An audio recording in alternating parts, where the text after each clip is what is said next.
सवाल यहाँ कह रहा है कि आपसे कि पी क्यू आर एस हमारे 4 डिस्टिंक्ट पॉइंट हैं, अलग अलग पॉइंट हैं on the circumference of the circle, circle के परिधि पर ये 4 बिंदु हैं अलग अलग। ओ हमारा सेंटर है सर्कल का। ओ क्यू एस एंगल में R S Q angle minus करो तो कह रहा है S Q R minus O S Q बनेगा। देखिए सवाल में एक चीज ध्यान रखना, डिफरेंस ऑफ एंगल, डिफरेंस के टर्म में एंगल्स को सोचना बहुत मुश्किल काम होता है। इसलिए जब भी कभी ऐसा सवाल आए तो इसको आप क्या करो कि अरेंज करके ना सम के टर्म्स में देखो हमेशा। ये एग्जामिनर आपको बस खाली परेशान करने के लिए ना लेफ्ट को राइट करके इसने दिया है ताकि डिफरेंस ऑफ एंगल्स में आपको सोचने में दिक्कत हो। पहले आप इस ओ एस क्यू को इधर लेके आओ, आर एस क्यू को उधर लेके जाओ, तो S Q are plus are S Q ऐसे बनेगा। ये रिजल्ट है जो हमें ध्यान देना है, जो इसमें सवाल में दिया हुआ है, राइट। अब इसका डायग्राम देखो क्या है। डायग्राम कुछ ऐसा है कि ये हमारा देखो पी पॉइंट है, एक पी पॉइंट है, एक क्यू पॉइंट है, एक आर पॉइंट है, एक एस पॉइंट है। वो हमारा सर्कल का सेंटर हो गया, ठीक है। और अभी मैंने आपसे क्या बोला कि भाई जो हमारा ओ क्यू एस है प्लस हमारा जो ओ एस क्यू है, इसकी वैल्यू किसके बराबर है, are S Q plus S Q are के बराबर है। अगर मैं इसको ट्रांसफर कर लूँ लेफ्ट राइट तो ये बनेगा। अब देखो ओ क्यू एस और ओ एस क्यू एंगल क्या है, ये वाला एंगल और ये वाला एंगल, ओ क्यू एस और ओ एस क्यू। देखो ओ क्यू एस हमारा ये वाला एंगल है, ओ एस क्यू हमारा ये वाला एंगल है।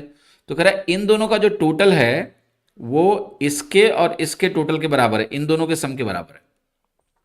इसका सिंपल सा मतलब जानते हो क्या हुआ, एक त्रिभुज तुम ध्यान से देखो, ये ओ क्यू एस त्रिभुज देखो, और एक त्रिभुज आप देखो ये वाला। अब मैं कह रहा हूं इस त्रिभुज के इन दोनों एंगल्स का सम इस त्रिभुज के इन दोनों एंगल्स के सम के बराबर है। क्या ये दोनों एंगल आपस में बराबर हो गए? यस, क्योंकि इन दोनों का सम इन दोनों के सम के बराबर है। तो भैया ये जो एंगल है ये दोनों एंगल बराबर ही होंगे, क्योंकि 180 माइनस जब आप इन दोनों का टोटल करोगे यहां पर, और 180 माइनस इन दोनों का टोटल यहां पर करोगे, चूंकि इन दोनों का टोटल बराबर है दोनों त्रिभुजों में, तो तीसरा एंगल बराबर हो गया। हुआ कि नहीं हुआ? हमें इस सवाल में निकालना क्या है जरा बताओ। हमें निकालना है क्यूपीएस। जरा थोड़ी देर के लिए ना क्यूपीएस बना लेते हैं। ये हो गया हमारा क्यूपीएस।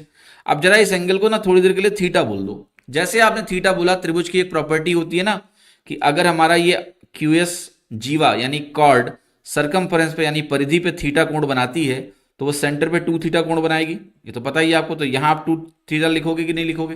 आप कहोगे यस। तो ये 2 थीटा के बराबर हो गया, इसमें किसी को कोई डाउट नहीं होना चाहिए किसी भी प्रकार का। अब ये 2 थीटा हुआ तो आप कहोगे ये वाला भी वैल्यू 2 थीटा के बराबर होगा। मैंने अभी आपको समझा दिया कि अगर इन दोनों का टोटल इन दोनों के बराबर है तो ये बराबर हो गए। अब आपको प्रॉपर्टी लगानी है साइक्लिक क्वाड्रिलेटरल की, क्योंकि ये जो पी क्यू आर एस है ना ये बनाएंगे चक्रीय चतुर्भुज यानी साइक्लिक क्वाड्रिलेटरल। और साइक्लिक क्वाड्रिलेटरल में क्या होता है, आमने सामने के कोणों का टोटल 180 होता है।